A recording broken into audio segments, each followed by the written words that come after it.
এরপরে যদি সামর্থ্য হয়, আল্লাহ পাক আপনাকে জ্ঞান দেন, আপনাকে পলিটিক্যাল পদ দেন, ইকোনমিক সেকশনে জ্ঞান দেন, ইত্যাদি ইত্যাদি, আপনাকে আল্লাহ যে সেকশনে রাখবেন সেখান থেকে দিনের খেদমত করবেন, পারবেন না ইনশাল্লাহ?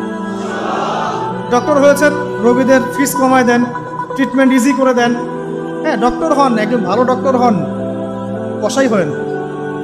ইঞ্জিনিয়ার হন, একজন সৎ ইঞ্জিনিয়ার হন, চোর হন।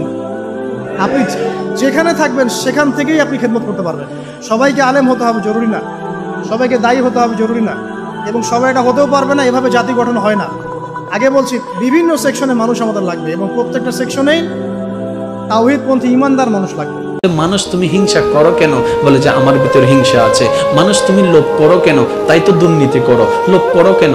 বলে যে লোভটা আমার ভিতরে আছে। আমিত্ব করো কেন? আমার ভিতরে আছে। হিংসা করো কেন? আমার ভিতরে আছে। অহংকার করো কেন? আমার ভিতরে আছে। তা আমার ভিতরে আছে কোথায়? পায়ে, আঙ্গুলে, চুলে?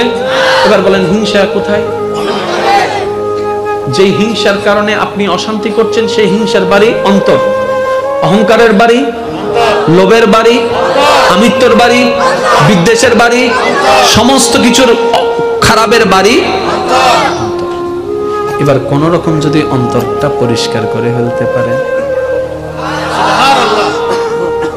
এটা নিয়ন্ত্রণ হয়ে যাবে, এটা নিয়ন্ত্রণ হয়ে যাবে।